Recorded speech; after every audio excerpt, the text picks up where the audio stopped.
একেবারে আরশে আজিম পর্যন্ত আল্লাহ রাব্বুল আলামিন যে নবীকে নিয়ে গেলেন, যে নবীকে আল্লাহ পাক পুরো কায়নাতের উপর শ্রেষ্ঠ মর্যাদা দান করলেন, যে নবীর শরীরে বসা মাছি বসা পর্যন্ত আল্লাহ পাক হারাম করে দিয়েছিলেন, কিন্তু ওই নবী উম্মতের জন্য উম্মতের ফিকির করতে গিয়া, দাওয়াত ও তাবলীগের কাজ করতে গিয়া উম্মত যাতে জাহান্নামী না হয়ে যায়, উম্মত যাতে জান্নাতি হয়, উম্মতের ফিকিরে ওই নবী ওই তায়েফের ময়দানে যুবকদের হাতে পাথরের আঘাতে ওই নবীজি রক্তাক্ত হয়েছেন কি হয় না?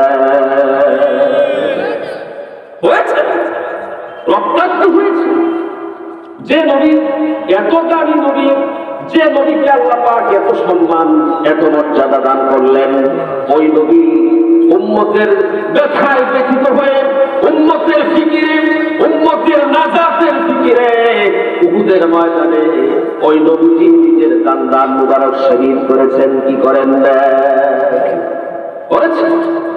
সারাটা জিন্দেগি উম্মতের জন্য নবী করিম সাল্লাল্লাহু আলাইহি ওয়াসাল্লাম কেঁদেছেন, সারাটা জিন্দেগি উম্মতের জন্য ফিকির করেছেন। এমনকি মৃত্যুর সময় পর্যন্ত উম্মতকে বলেন নাই, বুঝছেন? বলেন নাই। আপনারা জানেন ঘটনাগুলো, আবারও স্মরণ করিয়ে দিচ্ছি, মুযাকারা করতেছি। নবী করিম সাল্লাল্লাহু আলাইহি ওয়াসাল্লামের মৃত্যুর সময় যখন হয়ে গেল, অন্তিম মুহূর্তে হযরত আজরাইল আলাইহিস সালাম আসলেন। কিছুক্ষণ পর হযরত জিবরাইল আলাইহিস সালাম আসলেন। নবী করিম সাল্লাল্লাহু আলাইহি ওয়াসাল্লাম বললেন, হে জিবরাইল, আমার কি যাওয়ার সময় হয়ে গেছে? জিবরাইল আলাইহিস সালাম একটা আয়াত তেলাওয়াত করে শুনালেন, ইন্নাকা মাইয়িতুন ওয়া ইন্নাহুম লামাইয়িতুন। ওগো নবী, আপনি তো মরণশীল এবং আপনার অধীনস্থ যারা আছে, আপনার সাহাবী এবং আপনার উম্মত, তারাও তো মরণশীল। নবী করিম সাল্লাল্লাহু আলাইহি ওয়াসাল্লাম এই আয়াত শুনে বুঝতে বাকি রইল না যে আমার তো যাওয়ার কি হয়ে গেছে, সময় হয়ে গেছে। নবী করিম সাল্লাল্লাহু আলাইহি ওয়াসাল্লামের চোখ মুবারক থেকে অশ্রু প্রবাহিত হচ্ছে ঝর্ণার মতো। নবী করিম সাল্লাল্লাহু আলাইহি ওয়াসাল্লাম কাঁদতেছেন। নবীজির কাঁদা দেখে হযরত জিবরাইল বললেন, ইয়া রাসূলুল্লাহ, ইয়া হাবিবাল্লাহ, আপনি কেন কাঁদতেছেন? রফিকুল আলার সাথে আপনার দিদার হয়ে যাবে, আল্লাহ পাক আপনার দিদারের জন্য ইন্তজার করতেছেন। ইয়া রাসূলুল্লাহ, ইয়া হাবিবাল্লাহ, আপনি কেন কাঁদতেছেন বলুন? আপনি কি আপনার পরিচয় টুকরা ফাতেমাতুজ জাহরার জন্য কাঁদতেছেন? ইয়া রাসূলুল্লাহ, শুনে নিন, ফাতিমাতু সাইয়্যিদাতু নিসাই আহলিল জান্নাহ। আপনার ইন্তেকালের পরে সর্বপ্রথম আপনার পরিবারের মধ্য থেকে আপনার পরিচয় টুকরা ফাতেমাতুজ জাহরা আপনার সাথে মুলাকাত হবে। ফাতেমাতুজ জাহরা জান্নাতি রমণীদের সর্দারিনী হবেন। জান্নাতের ভিতরে তার সাথে আপনার মুলাকাত হয়ে যাবে, আপনি কাঁদবেন না। আমার নবী বলেন, হে জিবরাইল, আমি ফাতিমাতুজ জাহরার জন্য কাঁদি না। হযরত জিবরাইল বললেন, ইয়া রাসূলুল্লাহ, ইয়া হাবিবাল্লাহ, তাহলে কার জন্য কাঁদেন? তাহলে কি আপনার কলিজার নাতি নয়, আদরের নাতি নয়, হাসান হুসাইনের জন্য বুঝি কাঁদেন? ইয়া রাসূলুল্লাহ, ইয়া হাবিবাল্লাহ, শুনে রাখুন, ওয়াসাইয়্যিদা ওয়াল হাসান ওয়াল হুসাইন সাইয়্যিদা শাবাবি আহলিল জান্নাহ। আপনার কলিজার টুকরা, আপনার আদরের নাতি নয়, তারা জান্নাতি যুবকদের সর্দার হবে। জান্নাতের ভিতরে আপনার সাথে মুলাকাত হবে, আপনি কাঁদবেন না। আমার নবী বলেন, জিবরাইল, আমি আমার কলিজার টুকরা, আমি আমার আদরের নাতি নয়, হাসান হুসাইনের জন্য কাঁদি না রে জিবরাইল। জিবরাইল বলেন, ইয়া রাসূলুল্লাহ, ইয়া হাবিবাল্লাহ, তাহলে কিসের জন্য কাঁদেন?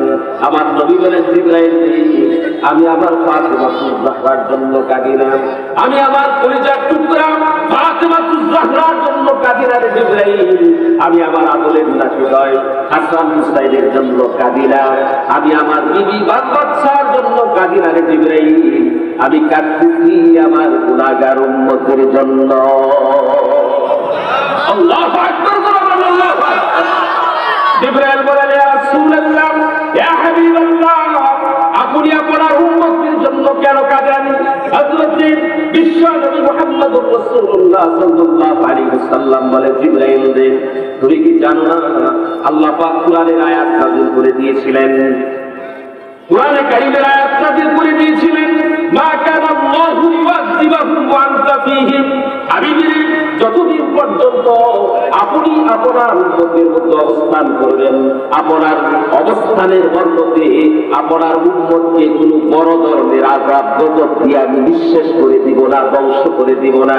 ওরে জিবরাইল, আল্লাহ পাক আমার অবস্থানের বরকতে আমার উম্মত বড় ধরনের কোনো গুনাহ করলেও আমার উম্মতকে বড় ধরনের কোনো গজব আযাব দিয়ে আল্লাহ পাক নিঃশেষ করে দিবেন না বলেছিলেন। এখন তো আমি আমার উম্মতের মধ্যে আর থাকবো না, আমি তো এখন বিদায় হয়ে যাব।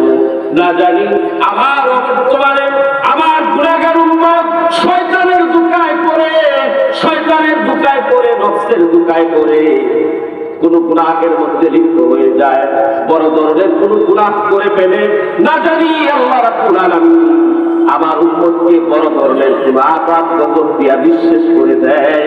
আমি আমার উম্মতের জন্য এই চিন্তা করে করে জিবরাইল কাঁদতেছি।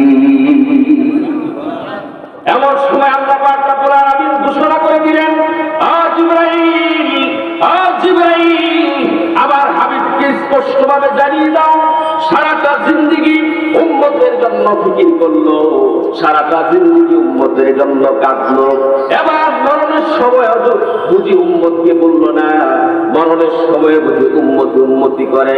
আরে জিবরাইল, আমার পক্ষ থেকে আমার হাবিবকে জানায় দাও, এতদিন পর্যন্ত আমার হাবিব তার উম্মতের জিম্মাদার ছিল, কাফির ছিল, আজ থেকে আমি আল্লাহ স্বয়ং তার উম্মতের জিম্মাদার হয়ে গেলাম।